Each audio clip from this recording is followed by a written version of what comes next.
नमस्कार, मैं स्वीटी और आप देख रहे हैं NBC 24। प्रधानमंत्री नरेंद्र मोदी आज यानी 13 नवंबर को बिहार के दरभंगा पहुंचेंगे, जहां वो एम्स का शिलान्यास करेंगे। दिलचस्प बात यह है कि प्रधानमंत्री नरेंद्र मोदी उस वक्त आ रहे हैं जहां पड़ोसी राज्य यानी झारखंड में विधानसभा के पहले चरण का जो मतदान है वो होगा और बिहार में 4 विधानसभा सीटों पर उपचुनाव के मतदान हो रहे हैं। ऐसे में बता दें कि अब जो है प्रधानमंत्री नरेंद्र मोदी खुले मन से जो है एक तीर से 2 निशाना साधेंगे। तो ऐसे में बता दें कि इससे जदयू की ओर से जब वो एक तीर से 2 निशाना साधेंगे तब सियासी पारा भी चढ़ जाएगा। वैसे में आपको बताते चले कि ध्यान रहे कि 13 नवंबर को बिहार की 4 विधानसभा बेलागंज, इमामगंज, रामगढ़ और तरारी सीटों पर आज सुबह 7 बजे से ही वोटिंग शुरू हो गई है। आपको बता दें कि इस दिन बिहार में पीएम मोदी की दरभंगा के दौरे हैं और जिसके लिए बीजेपी जोर शोर से तैयारियां कर रही है। प्रधानमंत्री के आगमन को लेकर कार्यकर्ताओं में उत्साह है। बिहार में विधानसभा के 4 सीटों का उपचुनाव इसलिए भी महत्वपूर्ण माना जा रहा है क्योंकि अगले साल 25 में बिहार विधानसभा का चुनाव होने वाला है और उपचुनाव के रिजल्ट का असर उस पर पड़ेगा। उपचुनाव में ऐसे तो प्रधानमंत्री नरेंद्र मोदी ने प्रचार नहीं किया, लेकिन ठीक चुनाव के दिन बिहार में कार्यक्रम रखने के पीछे प्रधानमंत्री नरेंद्र मोदी की रणनीति ही है। प्रधानमंत्री नरेंद्र मोदी का यह मास्टर स्ट्रोक भी माना जा रहा है। दरभंगा में प्रधानमंत्री जो है नरेंद्र मोदी नीतीश कुमार के साथ एनडीए की एकजुटता का मैसेज भी देंगे। प्रधानमंत्री नरेंद्र मोदी पहले भी चाहे लोकसभा का चुनाव हो या विधानसभा का ठीक चुनाव के दिन संबंधित राज्य में कार्यक्रम रखकर बीजेपी के पक्ष में माहौल बनाते रहे हैं। अब बिहार विधानसभा उपचुनाव और झारखंड विधानसभा चुनाव में दोनों उस समय हो रहा है जब प्रधानमंत्री नरेंद्र मोदी दरभंगा में एम्स के निर्माण का शिलान्यास करेंगे और लोगों को संबोधित करेंगे।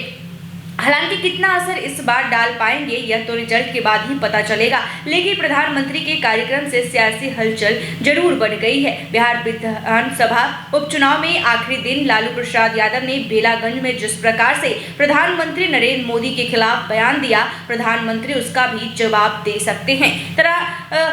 13 नवंबर को ही झारखंड के पहले चरण का चुनाव यानी आज हो रहा है, तो प्रधानमंत्री वहां भी एक मैसेज देने की कोशिश करेंगे क्योंकि दरभंगा के बाद सीधे झारखंड में सभा करेंगे। बिहार विधानसभा के 4 सीटों में से 3 सीट महागठबंधन का है। प्रधानमंत्री के कार्यक्रम से वोटर पर असर पड़ेगा।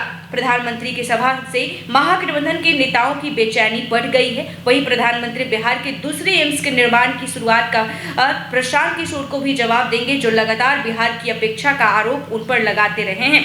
बिहार विधानसभा चुनाव में तरारी, रामगढ़, इमामगंज और बेलागंज चारों सीटों पर प्रशांत किशोर ने भी उम्मीदवार उतारा है और प्रशांत किशोर के उम्मीदवार के कारण ही लड़ाई त्रिकोणीय हो गई है। रामगढ़ और तरारी में बसपा ने भी उम्मीदवार दिया है और इन दोनों सीटों पर लड़ाई चतुर्कोणीय हो गई है। वैसे में प्रधानमंत्री नरेंद्र मोदी मिथिलांचल पर पहले से भी मेहरबान रहे हैं। बिहार चुनिंदा राज्य है जिसे दूसरा एम्स उन्होंने दिया है। वहीं सीमांचल की हजारों करोड़ों की कई सड़क परियोजनाओं के उद्घाटन और शिलान्यास से मुस्लिम बहुल इलाके में भी एक मैसेज देने की कोशिश करेंगे। दरभंगा एम्स तो लंबे समय से विवादों में भी रहा, लेकिन अब डबल इंजन की सरकार में सारे गतिरोध दूर हो गए और निर्माण शुरू होने जा रहा है, जिस पर 1264 करोड़ की राशि खर्च हो गई है।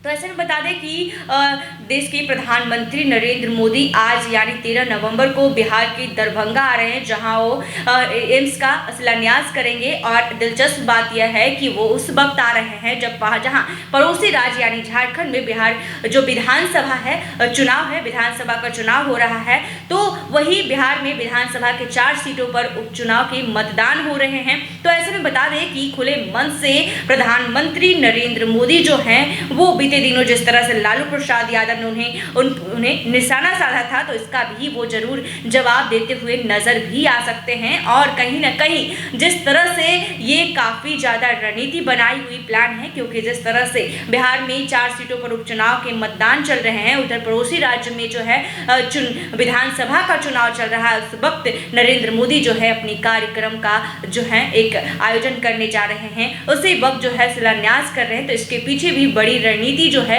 वो हो सकती है। ऐसे ही तमाम खबरों के लिए देखते रहे NBC 24। धन्यवाद।